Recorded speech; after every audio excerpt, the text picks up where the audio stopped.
just awesome. So, for all of you who are just joining for the first time, I got my very own promo now. That means that I have gone through my 90-day probationary period, and I am now officially Sunday Night Masterclass with Dr. Charlette on New Thought Media Network. So welcome, welcome, welcome. So glad you guys could join us tonight. And we have a full show. We got a busy show this evening. I am so happy to have my good friend Gordon Keyler from the Unity Church of Albuquerque and from Albuquerque, New Mexico. So we're going to have him on with us in a little bit. We had talked to Gordon and his lovely wife, Novella, some time ago, and Gordon started talking to us about the Homo Agapian, like Homo sapien, well, this new consciousness that is emerging through our young people and this generation X and the millenniums, the new millenniums. We are talking about the new Homo Agapian. So I was so intrigued by what he was saying that I asked him if he would come back on the show and we would get into a little bit more about that. We're going to talk a little bit about the beautiful landscape of New Mexico, which had I not gone to speak at the church that he was originally affiliated with when we met, the Unity Church in Edgewood, New Mexico, I had never been to Mexico before. And I came and I got the opportunity to travel the state of New Mexico with Gordon, going to Madrid and Albuquerque and Santa Fe and some of the other beautiful places. And we're going to talk about that and some of the things that he does because he's a real adventurist and a naturalist. So we're going to get in and talk a little bit more with Gordon about that in a little bit later on in the show. But first, I wanted to pull in my producer, director, and my co-host, Michael Mangus. How are you this evening, Pastor Michael? Co-host. Yeah, wow. We spent so much time together, me on your show on Fridays, you on my show on Sundays. It's just like, we have to kind of get in there and do a little team check-in and see how things, since you are at the secret bunker. Yes, the very highly secret. I was telling Gordon, they were kind of teasing me. They were saying that the temperature is like 65 there in oh my gosh, in Albuquerque, and I was telling them that we've had temperatures. We we had rain on Thursday, which took away around 26 inches of snow that we had. And then what happened was we had a wintry mix, and then we had 1 to 2 inches of snow. Whoa. On top of that. So yeah, we have interesting weather here in Ohio, and it makes for hardy metaphysicians. It was like 19 degrees here this morning. When I went out for my walk at 8:30, it was 23. So, I mean, they always get good weather in New Mexico. I mean, they're right. They don't, it's not quite as warm as it is in California, but it's not as cold as it is. They have good weather. Well, good is relative, I guess. They got a lot of cacti and that kind of stuff there too. So, but all over that land. Well, Shirley MacLaine and Julia Roberts and all of them live there. So we may talk a little bit about the extraterrestrials and all of that. Extraterrestrials. Yeah, down there. Mexico is famous for the extraterrestrials. Okay. And Taos and where Shirley MacLaine lives, and I think Julia Roberts lives in that area too. But Gordon, Area 51 is down there, isn't it? Yeah. I can see you. Is it okay? Nod your head yes or no. Yeah, okay. That's in Roswell. Yeah.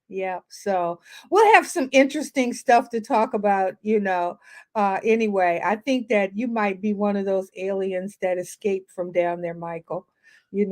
You know, Diana, you're not the only person that has I said, know Diana and I used to talk about you being from another, another Dagobah system or something like that. yeah, well, you know, listen, well, I didn't want to tell. I'm a part of the advanced team.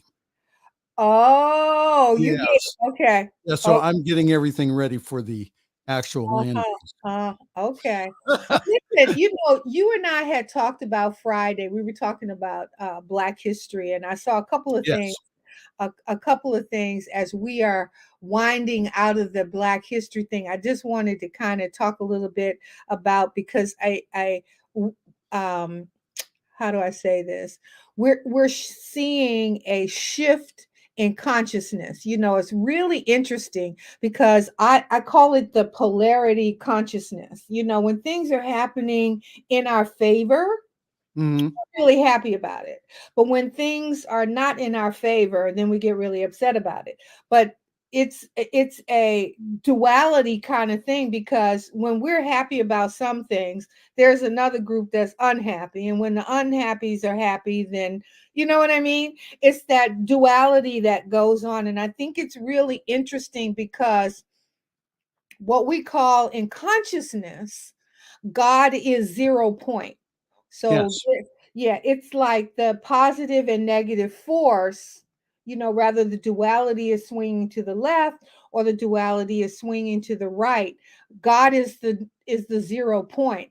And as I was thinking about so many people that are upset about the fact that there's controversy right now about talking about Black history in the schools and this woke culture and all about making white kids feel bad about slavery and the history of this country and a lot of the things that transpired.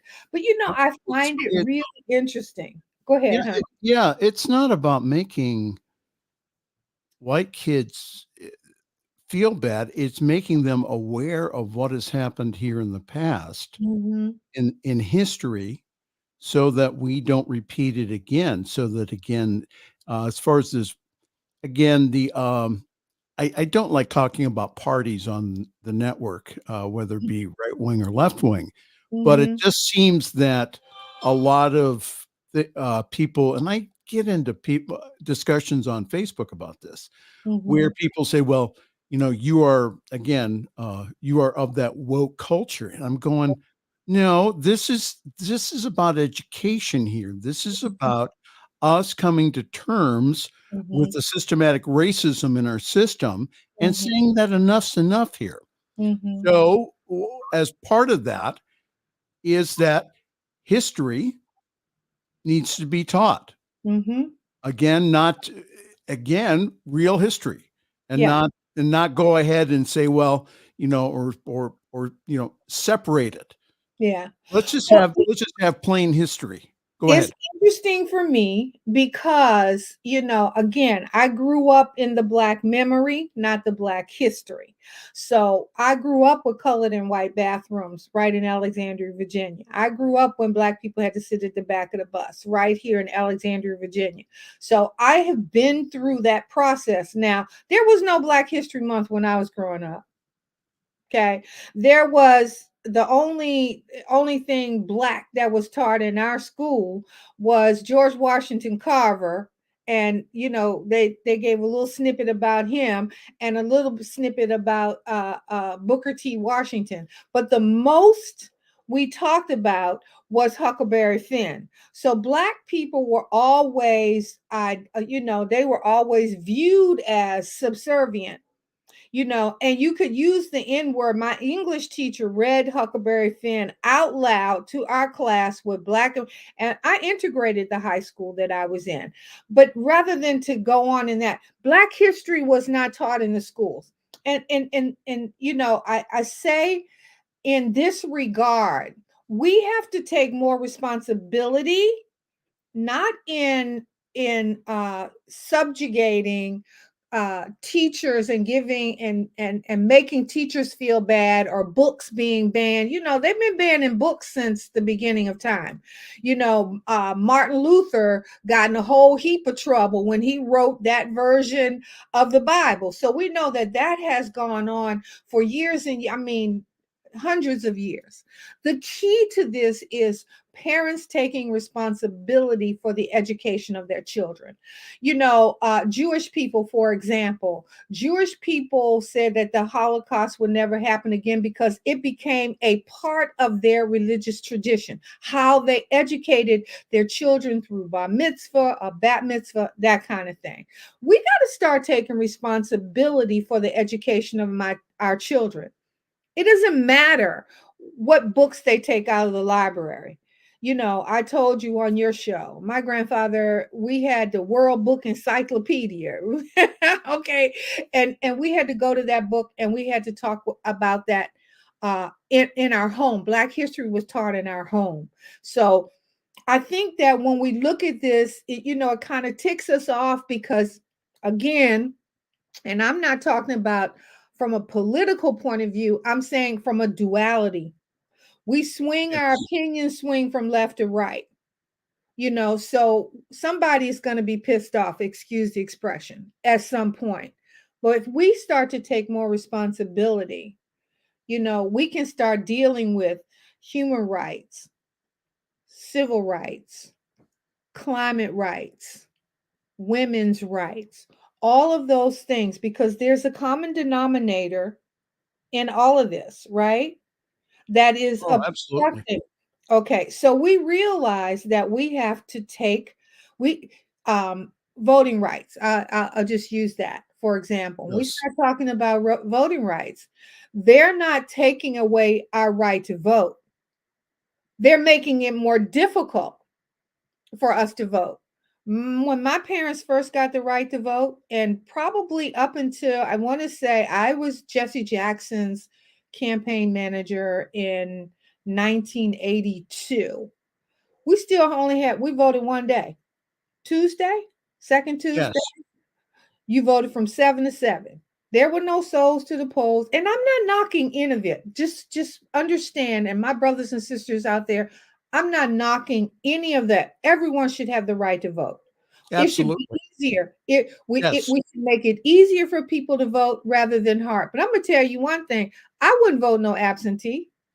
There ain't no way in the hell I would ever vote absentee. Now that doesn't mean that there are some people that have to, but I don't trust the system. I really don't. And my zip code, I don't trust the system. But we have, again, taking ownership and responsibility. Same thing with women's rights. All right, we have to learn to take whatever it is that they're trying to take away from us. All right, we need to focus on how we can counteract and do that. So I say we need to shift into the polarity consciousness. What do you think about that word?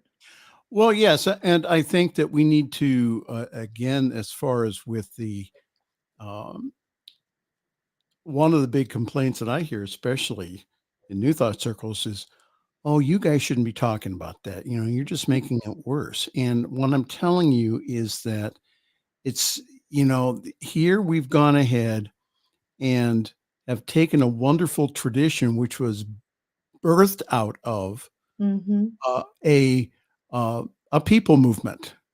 Emma Curtis Hopkins, again, very active in the women's movement. Absolutely. Um, Wallace Waddles, again, he ran Yes. for Congress.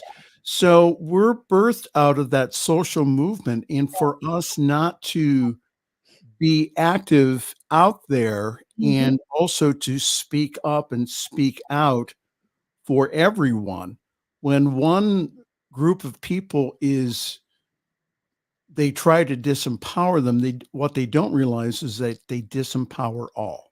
That's right. So that's the reason why past couple of years is I have been very vocal about speaking up, speaking out, and saying, Mm-hmm. listen, we need to use, if again, the whole idea of white privilege, then Mm-hmm. I Mm-hmm. need to use my privilege to go ahead and to empower other people. Correct. So, and I think that that's where we're heading here as far as with, Oh yeah. Oh yes, yeah. And Reverend Sylvia said, and I shared this on your show on Friday, you can't heal what you won't reveal. If you're not willing to take a look at and have a conversation, you and I have had many conversations around this, and we can have a conversation that says, right is right and wrong is wrong. It's not my responsibility to teach white people about racism. That's not my responsibility. there's plenty of books out there. Well, not I only mean, that, it is a consciousness. Your body tells you when something isn't right. Your hands will sweat, your heart will race, all of that. But when we are consciously connected, Wayne Dyer said, change the way you see the world, and the world you see will change. You can remove that word, change the way you see your neighbor, and your relationship with your neighbor will change. Do unto others as you would have them do unto you. All of those kind of things. And it's hard as hell. I'm telling you, it's not easy, because now we live in a world where it is okay for you to be mean spirited and nasty to people. But Marianne told me years ago too, and you're talking about people running. Marianne ran for president. She said that there should be a Department of Peace, just like there absolutely. should be a Department of War. But one of the things Marianne said to me a gazillion years ago, we were in Bali, Indonesia, and while we were in Bali, someone was stalking Marianne, and we had gotten security and a bunch of other people to uh, create some protection for her while we were in Depensar. And the guy that was stalking her came into the restaurant where we were in, and he tried to move past me, to push me out of the way to get to her. And he called me the N word in Bali, Indonesia. And I said, we were laughing in her room later in that evening. And I said, I cannot believe this guy. I'm in Bali, Indonesia, and somebody calls me the N word. And she said something that has stuck with me throughout my career. She said, when racism is no longer an issue for you, the racist will stop showing up. Now, that doesn't mean that racism will cease to exist, but what it means is my view of it, and my relationship to it will change. Now, there are racists, there are white supremacists, but we have given them this power. Yes. And it is up to us. When you and I have conversations together, I don't see you as a white supremacist. I don't see you as someone superior to me. I see you as my spiritual brother. And the same thing with Gordon, and the same thing with Novella. I have so many white friends that I don't see as white people. I recognize them. But when we talk about privilege, we're not talking about our relationships or how we're viewed in the world. You know what I'm saying? Yes. So No, I and I just and think it's important for us to continue to have this kind of conversation. And Robert and Doctor and Reverend Z and I had that conversation on Ministers Talking Schitt's Creek. you mean ministers talking shift? Or Yeah, Schitt's Creek. I can say okay. it that way. But yeah, yeah. So for those of you that didn't get a chance to see that, you can go to New Thought Media Network and take a look at that one too. Yeah. No, So it's just that we need, as far as being able to reach the world, we need to start having yeah, these extremely loving conversations, and to start saying that, again, if there's going to be peace, then that peace needs to come from our spiritual growth and our spirituality. right. That's where it comes from, and that we speak up and we speak out, not to harm, but what we do is we're bringing out what's already there. What would happen if we would actually live out the golden rule: do unto others as Right. you would have others do unto you? That's right. We wouldn't be talking about war over There in would North be no Korea. war. There would Yeah. be no war. There wouldn't be. I mean, Right. there would be no discontent, which is a perfect segue into the conversation that we're going to have with Reverend Gordon Keyler. Keyler. See, I wrote it down. I have been for years and years and years. I'm going to get it, Gordon. I'm going to get it. But it's a perfect segue into this because I am so thrilled and I cannot wait until I think he and his wife should have a conference on Homo Agapians, and that all of us could take a training because we're going to have to unlearn some things as we transition out of Homo sapien into the Homo Agapian. So we're going to take a quick break. This is Sunday Evening Masterclass on New Thought Media Network, and we'll be right back. New Thought Media Network is on the rise. We're looking to grow with you. Do you have technical media experience or perhaps a desire to learn? Are you willing to volunteer your precious time and attention? We share this message to benefit all. If you possess a computer with a camera and a microphone, we will share our knowledge with you. Behind the scenes or being the star, let us bless our one. Contact us at info@ntmedia.org.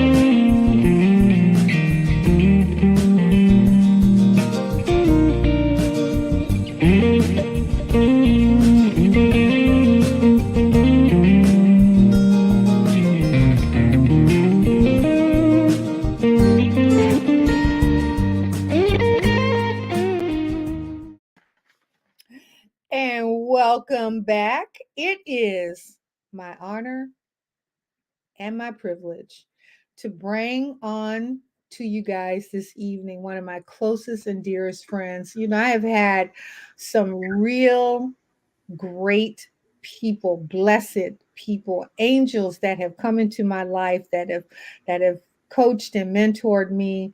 Gordon, like Michael, I think Gordon was the second minister or second church that invited me to come and speak at the Unity Church in Edgewood, New Mexico. And Gordon has done some serious traveling, and he's back in New Mexico now, where I think he's deeply, deeply rooted. Yes, and yeah, I think that, you know, he had to leave New Mexico to go get him a wife. And I love that story. Nobody would ever believe that, but you know, following the Spirit and doing what God intended for you to do. I am so happy to have you with me, my brother. How are you tonight? Thank you, Charlotte. It is so great to be with you and such an honor. And I am doing great. Good, good. Well, you know, I was saying to Michael, we were having a conversation, and actually I was talking to Novella about it when we talked a week or two ago, and I was saying how I really wanted to get you to come back on and talk about this Homo Agapian. It so resonated for me when I heard you say, because I see the shift, you know, of consciousness that's going on the planet now, and where there's a lot of turmoil and a lot of chaos and a lot of confusion, there is a something in the eye of this storm. And I think you so beautifully identified it as this Homo Agapian. So I want you to explain a little bit about that, but I want to just kind of talk a little bit about New Mexico and why it means so much to you. Let's talk a little bit about the consciousness in New Mexico. Well, New Mexico is a very spiritual place. It has been throughout history. We have cultures that still reside and still are alive here in New Mexico that have been around for thousands of years, not just hundreds, but thousands, long before white man ever came to this continent. And many of these, the villages are still lived in, the culture is intact. Then you had the Spanish immigration, and then later on the Anglo immigration, and now people from all over the world are coming to Albuquerque. It's a very diverse city. And because of our culture, we pride ourselves on our diversity. We love diversity here. We gather together. We do things together. And it's this whole area, plus the beauty of the natural beauty of the area. It's a very special place. And it amazes me when I talk to people who, like me, who left for a time. And they've come back. You can't stay away. It's called the land of enchantment. And it does. It enchants you and it takes you in. And it gets into your blood. Yes, that's so true. And I remember the first time I came there and I stayed with you and CJ and Wayne and Lydia and Jesse and Daniel were just little kids. And now Lydia is a mom. Jessamine is a mom. You know, I mean, it is just crazy that I had watched these children grow up. But it was so funny to me because I was like the only Black person there, and I never felt like that. You know what I mean? And I mean, well, we had the lizards and the dogs. We had a lot of animals. We had a lot of color in that community. But I always felt so welcome. And I remember the first time I came there, I was like, I can't wait to get back. I just couldn't wait to get back. And I mean, it just became, it just became a thing. At least once or twice a year, I found my way back there. But you took me to some amazing places. But the key to it all, and other than the consciousness of the people there, let's talk about the most celebrated thing.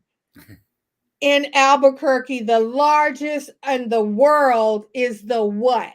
The hot air balloon fiesta. Yes. Yes.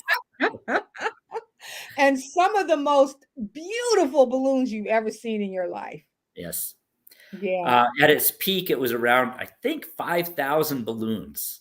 Wow. And every morning during the fiesta, they go up together. After 9/11 and then, of course, through the pandemic and everything, the numbers kind of dropped, but they've come back up. We had the first one in 2 years this year.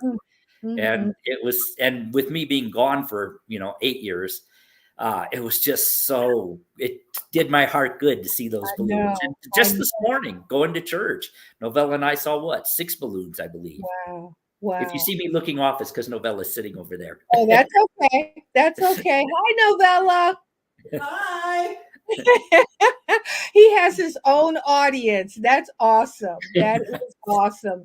And she is, Novella and I are doing some things, and you're doing this whole thing around the 12 principles, and you're using women this year, which I think is really, really great.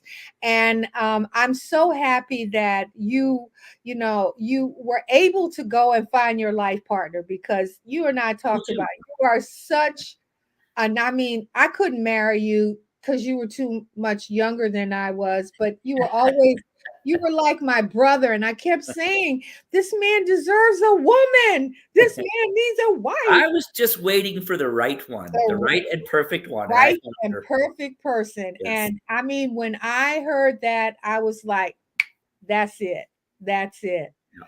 So I know that there are a number of things that you guys are doing together in the Albuquerque area as you're building your new ministry. Have you been there a year yet?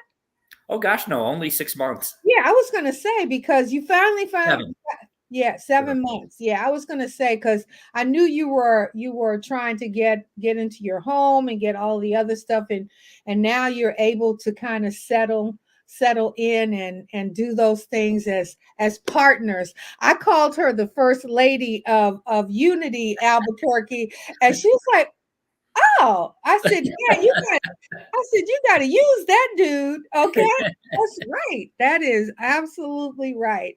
So Yeah. what else is going on in Albuquerque right now? In the city, oh my gosh, there's always something going on in Albuquerque. We have such a rich culture. There's we have all the museums, we have theater. Because of our diversity, we have just there's not enough time to do everything that's going Yeah, on here. yeah. We have, of course, at the Unity Spiritual Center in Albuquerque on Eubank on Candelaria. Our governor just lifted the mask mandate. We Mhm. haven't done it at our spiritual center yet. We want to make Mhm. sure everybody's safe. Yeah, yeah. But we are doing all of our activities and Mhm.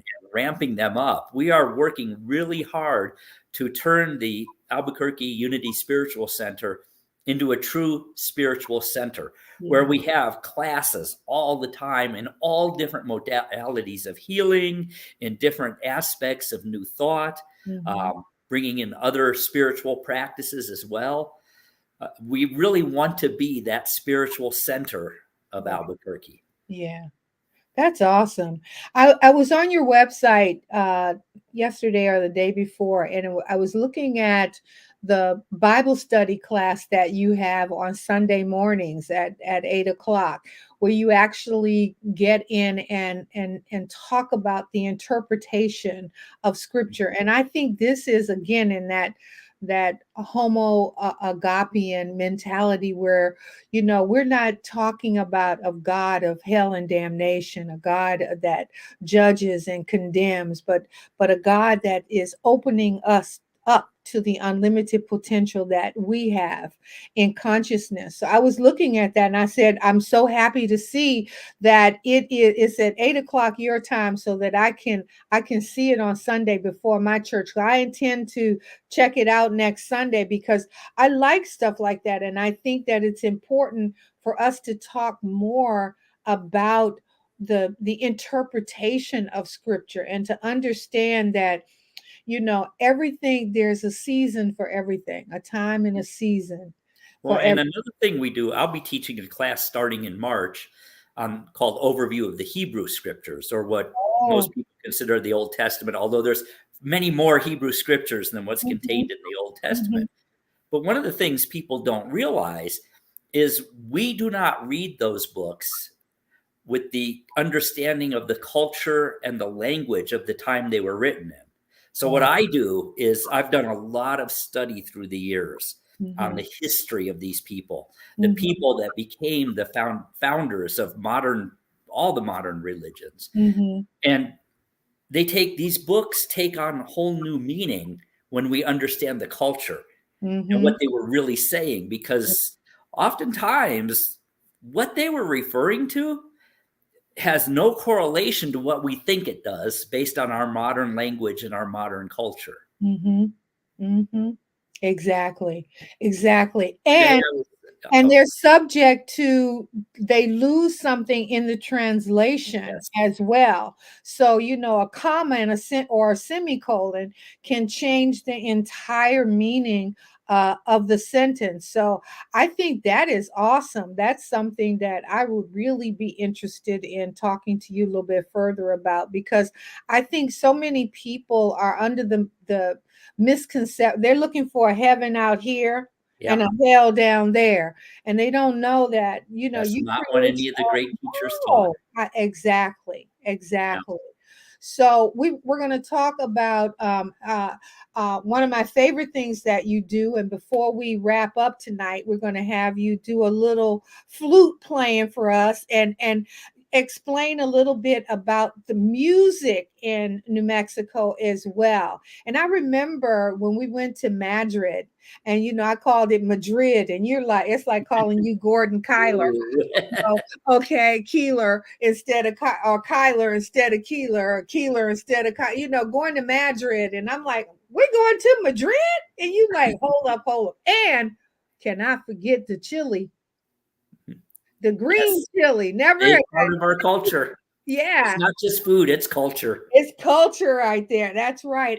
And yeah, and I said I have never seen any green chili before in my life, but all the things that you exposed me to when we were going to. So we're going to get to, before we take a break, I want to talk a little bit about the Homo. Well, I want you to talk to us about the Homo Agapian and what that looks like to you, and how we can draw our young people as well as the old timers into this new consciousness of thinking. Okay. Sounds great. All right, so let's go on. Just tell us a little Are bit. you ready? Okay. Yeah, let's get started. We'll We were we'll going to a talk break. for a few minutes, and then, or Michael, should we take a break now and come back, or what? He probably Sounds went, like we could he go. went to Burger King. Go ahead. You can't go ahead. No, I know. Listen, no, I know your show. I have to keep on top of. Because I called him in. So Why don't you 5 to 8 minutes for a break? okay, so let's start. Yeah, Okay. so we can start. Go ahead. One of the things I've noted, I used to be a school teacher, and I taught in a very unique school, actually 2 different very unique schools. What made us unique is that we looked at these, we had very small classes, 7 to 8 kids in a class. And we looked at these kids and we said, what gift is this child bringing into the world? And that's what we focused on, not cramming information into their heads, but drawing out their gifts. That's what the word educate means. It do say to draw out. And so we focused on that. If we had a child that was really talented as an artist or a writer, that's what we focused on teaching them, on drawing out. Now, we covered the other subjects as well, because, you want a good education that's well-rounded, but we focused on their gifts. And, I told parents sometimes, your child may never be able to do algebra, but your child probably will write the next great American novel. Things like that. And so that's what we focused on. And as we did that, I began to watch the children that are coming into the world now, and including my own grandchildren. And I've noticed that they have a different consciousness. They have an entirely different way of even relating to one another. I pick my grandson up every day at middle school. I mean, every Friday at middle school. And I watch these kids come out to where the cars are and where they all gather. And, even the boys give each other hugs. And it's not a hug slap on the back, the old hug we used to do. Yeah. It's a heart connection. And I've noticed that the children are coming from a different place. Yeah. Homo sapiens, that's you, me, that's all the generations leading up to this, are all about the intellect. We developed technology. I like to tell people, Homo sapiens went from the cave to the moon. And I believe it was a necessary, vital part of the evolution of our species. And there were species before Homo sapiens, Neanderthals, Homo erectus, Homo australopithecus. Kind of fun to say. Yeah, that one.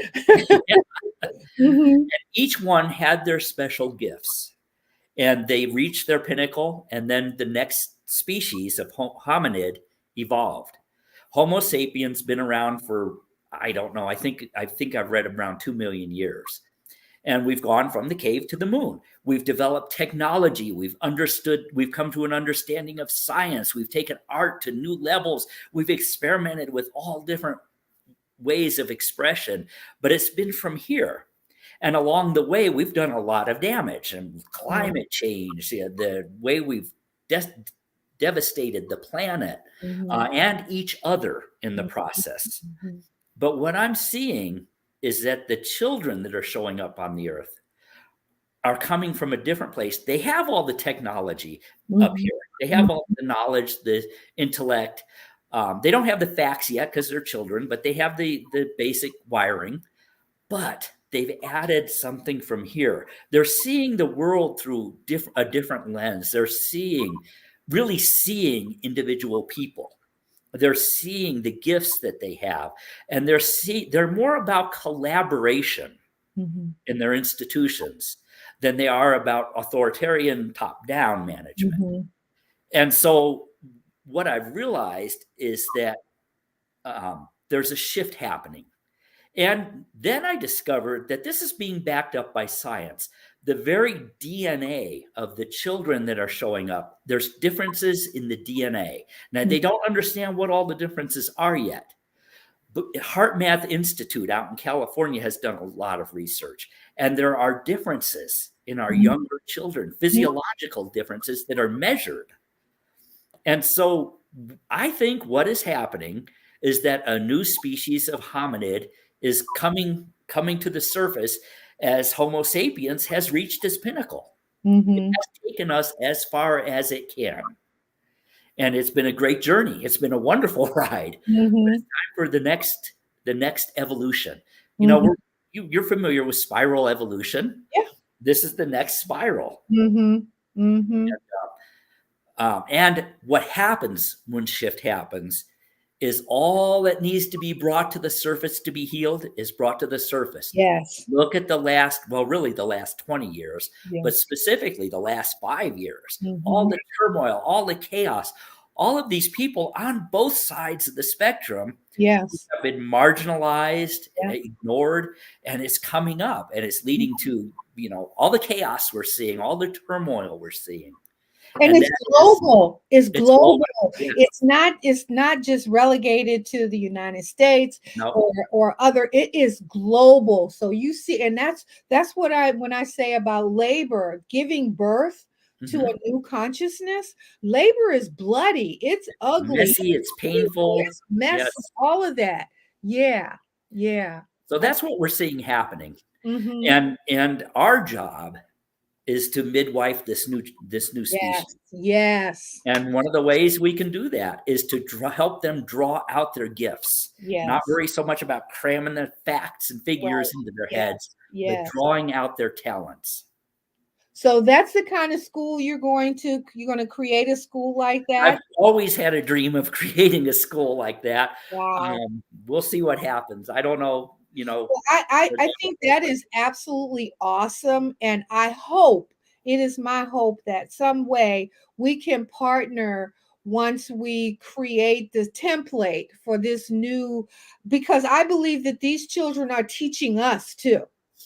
I think that there are those of us that are awake and aware and want to tap into our gifts more than what society defines as success, or what everybody has. I believe that we're all created in the image and likeness of God, and we all been sent here to do one specific thing, to fulfill that purpose, whatever that person is. And our job is to uncover and discover what that purpose is. And I think through this kind of education, this is how we will do that. So I certainly want to support you. And I just say, yes, let's go Homo Agapian. Let's start talking to and this is obviously not something that will be mainstream anytime soon, but it certainly is. As I was saying to Michael, we have to take more and more responsibility for the primary education of our children. I think going to school should be a secondary option for our children. Our children should be educated in the home. That's the way I feel. And I think that as we grow spiritually, we're going to see more and more of that kind of mindset. So I want you to get your flute, because I want people to hear your music. I want to have you back as we begin to go deeper and wider in the Homo Agapian, because I think this is so critical. And we're talking about even getting you on the program, getting your own program where we can really start to develop that kind of, or what was the word you used? Unearth this, what did you call it when you midwife? Midwife that, but how we can draw out the talents in our children rather than ramming and cramming what we think they should, but to allow them to express to us what their gift is. Yes. So we're going to take a quick break. Okay. And we're going to bring you back, and you're going to play that flute, and we can have Novella lean in there and say hello too before we leave tonight. Okay. Okay. Sunday Night Masterclass on the New Thought Media Network.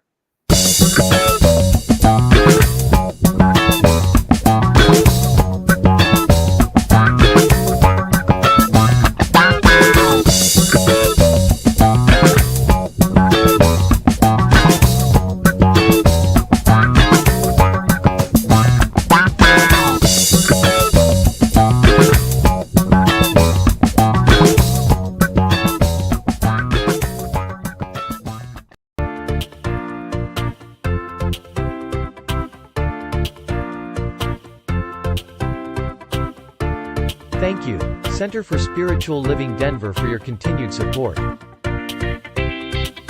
Thank you, Center for Spiritual Living Midtown Atlanta, for your monthly contribution.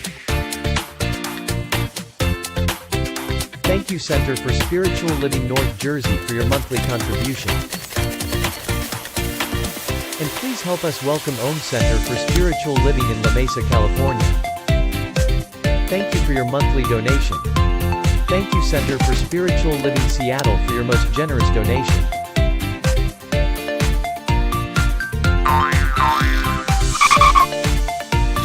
And a special thanks to Heckerland Foundation for your generous technology grant. And Suze Audrey, thank you for your very generous donation. And a big shout out to all our committed donors.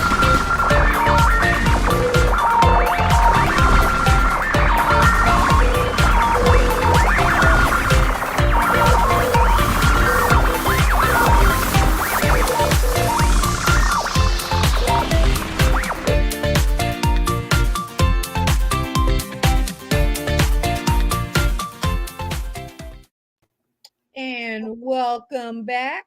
You know, before we get you to play a little for us, that absolutely, I want you to tell us a little bit about that flute, first of all.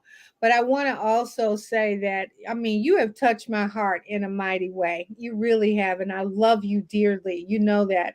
Michael says, I can't have another white guy boyfriend. But I told him, we got to share, because I keep telling. Novella said, Diana has given me permission with Michael, and Novella gives me permission with you. And I just What are you saying? I just love you both so much. You have just see how we look at our cookie here. We're a cookie here. But I've just been so incredibly inspired by the work that you're doing, both of you. And this network is so critical to us spreading the good news. You know, there's so much. I can't even watch the news. I just can't even watch it anymore. But to be able for us to come on and do something like this, I think is just absolutely extraordinary. So we can only do that when we have people that make contributions to this network. We don't get paid to be on here, but I tithe to this network because it is where I'm spiritually fed. And I don't just watch my show. I'm on Michael's show, and I watch other parts of the network, because that's where we can share things like the Homo Agapian technique, you know, and how we can go on and draw out the gifts and talents that we have to share with the world. So I want you to do us a little meditation, if you will, and talk to us a little bit about that flute. And you got like 10 flutes, don't you? Way more than that. Way more than 10. And each I had 10 the last time you were here. Oh, okay. How many flutes do you have? 35, 40. I hear Novella laughing in the background. It's an addiction. Yeah. Yes, well, tell us about it a little bit before you play for us. Well, the first thing I want to do is, you may remember this flute. You are responsible for me owning this flute. You and I were in Old Town Albuquerque one day. Yes. And we saw a display of flutes in one of the shop windows. I believe it was the Covered Wagon. And they were a type of flute that I had several of by that time. And we went in, and I was talking to the shop owner, and he said, well, I have these 2 flutes in the back. And we went into the back, and this was one of them. And I remember. Anyway, he when he told me the price, I kind of went, Yeah. because I had not bought any flutes that were that expensive yet. And you said to me, and I don't remember the exact words, but you said to me, do you believe in abundance or not? That's right. And I bought this flute. Interestingly enough, the man who made this flute, it was only the second flute he had ever made. Wow. And he didn't really think he was that talented. Well, I've played this flute for years now, and he is that talented. Yeah. That's So like this is a very special. Stradivarius. That's like the Stradivarius of flute, right? It's yes. Okay. So I invite you just to close your eyes. Oh, one thing before we start is I'll tell you, there is flute music that is written, but the flute is an instrument of the heart. And so we play it from the heart. Sometimes we'll play the written scores, but most of the time we just play whatever comes. So Okay. just allow yourself to feel the vibration of the Native American flute.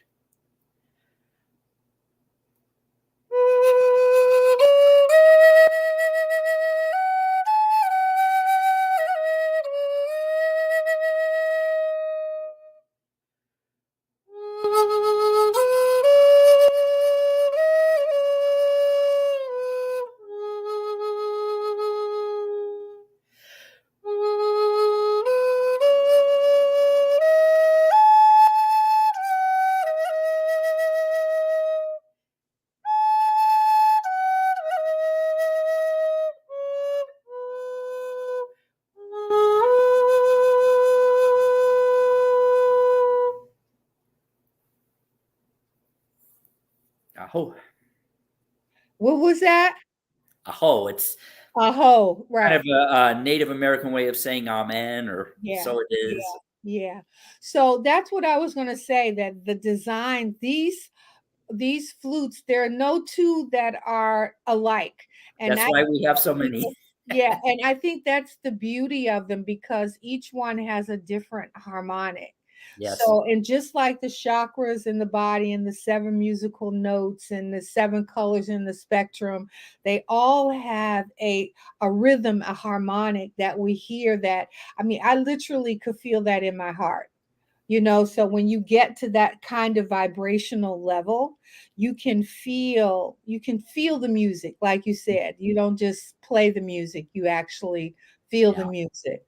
So you go out on the cliffs in New Mexico and sit on a rock and play your flute, right? Yes, I do. Yes, indeed. Not so much the last year, but yeah. That is awesome. That's awesome. So where's Miss Novella? Is she going to come in and say hi? She's sitting right here. She's on her way over. Right, she's right there with you. And I am so, hi, sweetheart. How are you? Come over this way. Go, lean in. Where are you going? There you go. It's so good to see you. Thank you. I wanted people to see your tie-dye Unity shirt you had on. This was tie-dye Sunday. Yeah. Sit up. Yeah. I can do that. Yeah. Lean it. There you go. Get you in there. There you go. That's a little bit. There we go. Yeah. Okay. But this was tie-dye Sunday. Yep.